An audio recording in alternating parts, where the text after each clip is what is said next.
Now, from CBS 4 News, this is Facing South Florida with Jim DeFede. I humbly accept the Democratic nomination. And we'll keep Florida great, and we'll make it even greater. God bless you guys. Thank you so much. Thank you.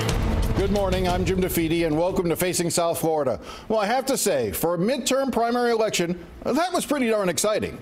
Daphne Campbell lost her bid to stay in the state Senate. Lori Alhadeff, whose daughter was killed during the Stoneman Douglas massacre, was elected to the Broward School Board. And the ethically challenged Michael Grieco is the newest state representative for Miami Beach. But the story of the night was easily the surprise victory of Andrew Gillum, who defeated Gwen Graham, Philip Levine, and Jeff Green. Later in the show, I'm going to talk about all of this with Senator Marco Rubio. We're also going to discuss with Rubio how the president's proposed trade deal with Mexico will hurt Florida growers. But the big story remains Andrew Gillum. And joining me to break it down is Patricia Mazzei, Miami Bureau Chief for the New York Times. Patty, thank you for coming in. Hi. What a week. What a week. What a week indeed.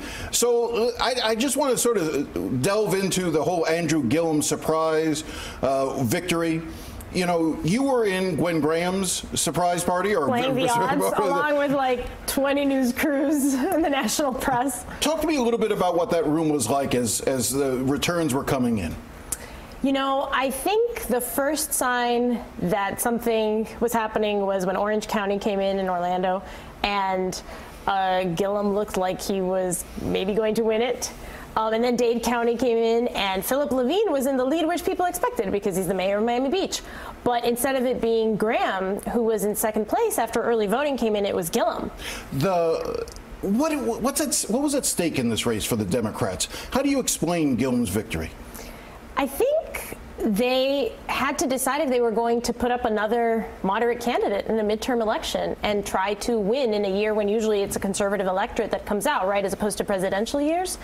And they rejected that because it hasn't worked for them in the past 4 elections. There's a reason why Democrats have been out of the governor's mansion for 20 years, and some of them seem to think that it's maybe because they haven't voted with their hearts. They haven't voted for the most progressive candidate, and this year they did. You're exactly what I wrote down, heart versus head. Democrats for the last number of cycles in the governor's race have gone with their head, thinking strategically. Let's get somebody in the center who can pull off some Republican votes. This time they wanted passion. They wanted to fall in love. Last time they picked a former Republican, turned independent, turned Democrat, and Charlie Crist. I mean, that's how moderate we were talking about. And that's Gillum's strength, is to excite people, to bring new voters to the polls. And I think when we start looking at the numbers after the election to see how the turnout changed, there were a lot of new voters coming in, and Gillum was able to tap into that, wasn't he? At one point, the Florida Democratic Party said that 25% of the people who voted early were people who don't vote in midterm elections. So that was Gillum's theory of the case. And we were all sort of skeptical because until you see it, you don't know if it's going to happen. And then the early vote was where he started moving up right towards the end. And then he just crushed it on Election Day, especially in like majority African-American counties in northern Florida and in sort of urban counties, right? Miami-Dade and Broward, which we mentioned, but also Duval, where Jacksonville is. And I think it's wrong to just sort of immediately just go to, well, Bernie Sanders was able to turn around for him. You have to remember, Gillum was also a Hillary Clinton surrogate. He had spoken at the convention for Hillary Clinton. Which he's very happy to talk about right now because he doesn't want to be pegged just as some Bernie Sanders person.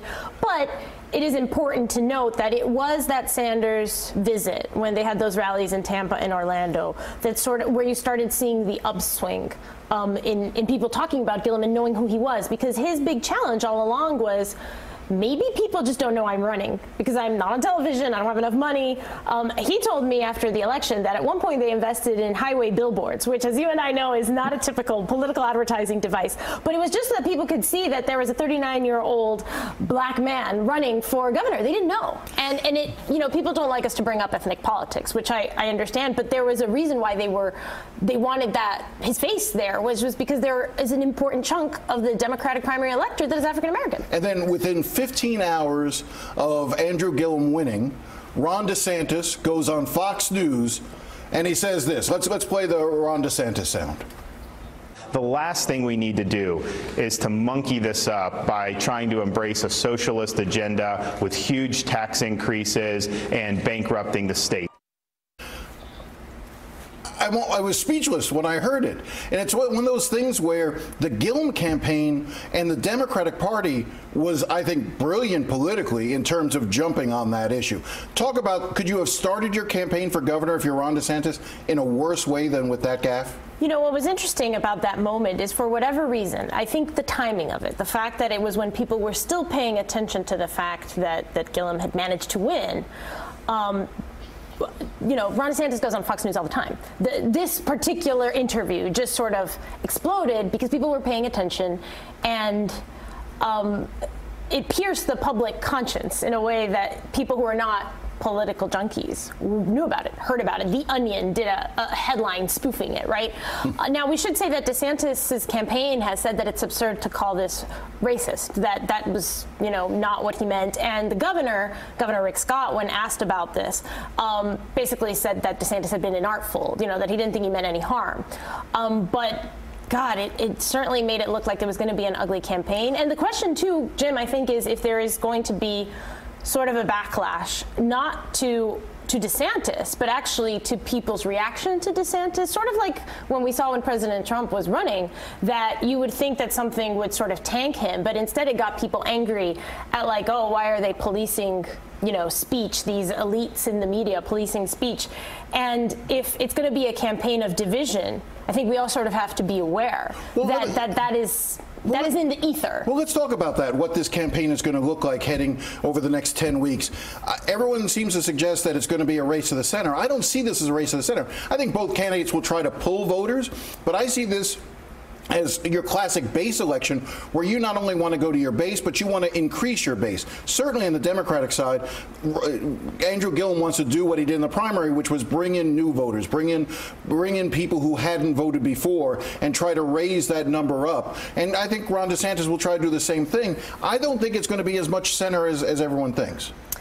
Yeah, that's just not the way their messages have played out, and they just don't have that much time. Florida's primary is so late in the calendar that we're talking less than 70 days now before the general. Right. No time to pivot, and early voting starts. I mean, Election Day is not in November. Election Day starts in October. DeSantis probably spies an opening, and we have seen him calling Gillum a socialist, right, because of the Bernie Sanders Association.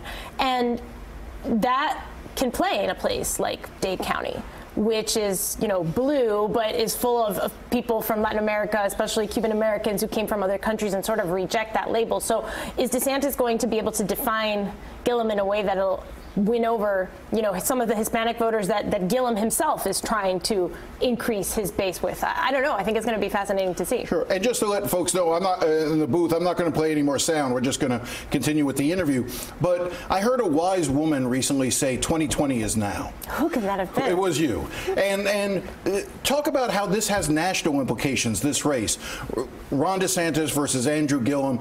This is a proving ground that Democrats, progressive Democrats around the country, are trying to show a progressive can win. You don't have to run a moderate, even in 2020, looking ahead. I mean, if a progressive can win in a state like Florida, the biggest presidential battleground, we're going to see in 2018 what people thought we would see in 2020, which was, how do you challenge Trump's agenda? Mostly because DeSantis has so closely embraced the president that people really associate, you know, the president and DeSantis together. They go hand in hand. DeSantis had that ad with his kids, you know, reading him The Art of the Deal. So this is going to be the place where we're going to see, well, how do progressives take on Trump, and does it work? And I think you're going to see some interesting surrogates come in.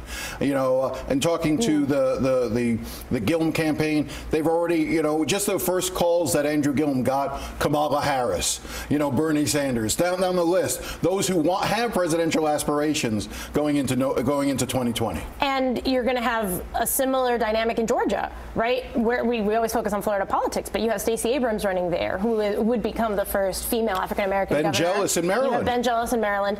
And so you're going to start maybe seeing, you know, we thought this might be sort of a sleepy, traditional Florida governor's race. A year ago, we would have said it probably looked like Adam Putnam against Glenn Graham, and now it's an entirely different game. Both sides got exactly what they wanted. Democrats wanted to run against DeSantis. Republicans wanted to run against Gillum. They got it. Game on. It's going to be fun. People voted their hearts, and the candidates that raised the most money and spent the most money all lost. All right. Patty Mazzei, I'm sure we'll be covering it more. We'll have you back. Up next, Senator Marco Rubio on John McCain, NAFTA, and Tuesday's election results.